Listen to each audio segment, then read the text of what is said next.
Mentoring's always been a part of my life because I was always mentored. My mother and father had me when they were both 16 years old. And so I was surrounded by aunts and uncles that were very young. So they were almost like big brothers and big sisters instead of aunts and uncles. And so they took me under their wings. So we didn't have a whole lot of resources. My mom was on welfare when I first started. We had a lot of love, but not more than that. And so from the time I was a teenager, I was looking at ways to give back. Not because it was something that was hard to do or I felt like I needed to do, but because I got great joy out of it. And it's something that is deeply a part of my life now. But I feel like it depends on how you use it that matters. Like, you can still use that as an avenue to do the work. You can still use your Twitter accounts to do the work. In work like we do, we could spend our time building names. Like, we could be like, I'm gonna be at this conference, I'm gonna be on this panel, I'm gonna write for this magazine, I'm gonna, you know, whatever.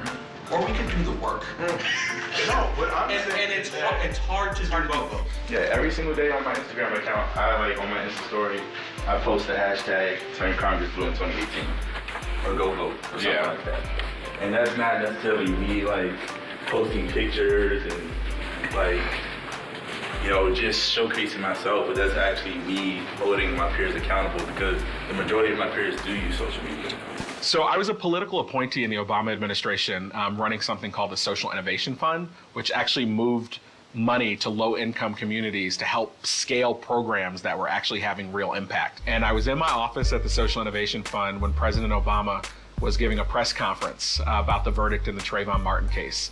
And you may remember that press conference because that's when he said Trayvon could have been my son. And in that same speech, he gave a few words that became the beginnings of what would become My Brother's Keeper. He said, there has to be more that we can do to make sure young men of color in this country know that their country cares about them and is willing to invest in them. The next day, I got a phone call from the woman who was the president's cabinet secretary at the time in the White House. And she said, Michael, we want you to come be a part of a team to help us figure out what that thing should be that the president was talking about.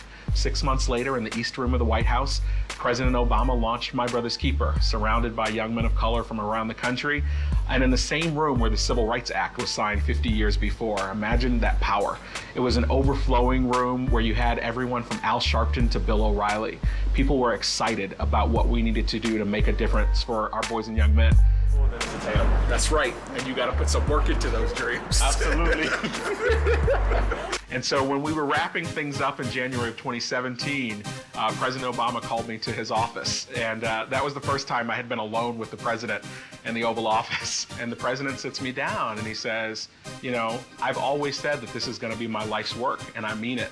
And I want you to come to the Obama Foundation to figure out how we take it to the next level. And of course I said yes. I think I would have said yes to going to Iraq at that time if he would have asked me. And so from that moment on, I've had the privilege to go from being special assistant to the president, leading My Brother's Keeper in the White House, and now serving as executive director at the My Brother's Keeper Alliance, which lives in the Obama Foundation. My Brother's Keeper Alliance has always been about working to expand opportunity and reduce barriers for our Black, Latino, and our tribal boys because they share some of the same barriers. They're more likely to grow up in poor neighborhoods, they're more likely to grow up in underfunded schools, more likely to grow up in over-policed neighborhoods, and so that's from the time they're born. Our young men of color are falling behind on all of those things, and so many of the reasons are because of systemic barriers, and so that's, you know, what we've been working on at My Brother's Keeper. If America is going to be successful, if our communities are going to be successful, our boys and young men of color have to be successful. So I would have graduated with my JD and MBA. Yeah.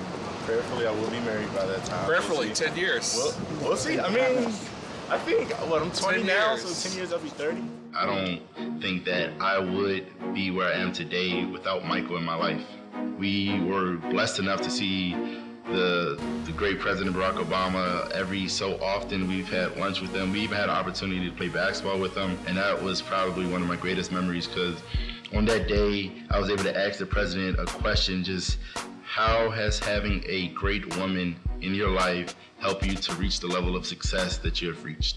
And he didn't give me that answer per se, but he somehow twisted the answer and ended up saying, you know, don't focus on being something, focus on doing something. And that has stuck with me to this day. The work that I'm privileged to do with My Brother's Keeper is critically important. It's important because far too many young men of color are growing up in this country, and it's a roll of the dice on whether or not they can achieve their dreams. I think about many young men that I started off with at this Boys and Girls Club that I grew up in that aren't sitting here next to me, that ended up in jail, or that, like my brother Tori, didn't even make it to see their 30th birthday. And so when I think about this critical importance, I think about making sure that every young person in this country has every opportunity to achieve their dreams. And where they're born, what neighborhood, what the color of their skin is, shouldn't have anything to do with that. America needs them to be successful, and I get the privilege to making sure that we're knocking down barriers and we're expanding opportunity for all of our young people. The impact that I've seen from My Brother's Keeper on the general population of young boys and men of color has been phenomenal. As Michael's intern within the White House Office of Cabinet Affairs, I was able to see contacts from every single state within the United States of America, multiple cities within each state. So these are hundreds of cities that are being impacted, different tribal communities, different states, even some territories that are being impacted by My Brother's Keeper. And that has been incredible to see that this idea was just in the mind of President Barack Obama, and now it is brought to fruition and changed the lives of millions of young Black boys and men of color. I am My Brother's Keeper 24/7, and I'm happy to be that. It's a beautiful thing when your passion combines with what you get to do for work every day. And so I'm excited about the long days and about the opportunity to make a difference. On behalf of Mentoring Kings and My Brother's Keeper, we really appreciate you. And I really appreciate you for always being present and always supporting my dreams. Thank you. Thanks, Jerron. No problem. Look at the people that we come from. Look at the struggles that our folks have had to endure. You know, when I think about the African American Museum of History here in Washington, D.C., it starts off with slavery, it goes through Jim Crow, it shows some really dark times in the history of our people. But it ends with an amazing celebration of what we contributed to culture and to arts and to politics and to policy, shaping the mere fabric of this nation. And so while we're gonna have some struggles to go through, we've got the receipts to show that our people can succeed. And so don't get discouraged, don't give up, keep achieving, because you have something that you've got to give back that is gonna make this country a better place. I am honored and humbled to be given this extraordinary award and to be recognized for doing something that I consider a privilege and a responsibility.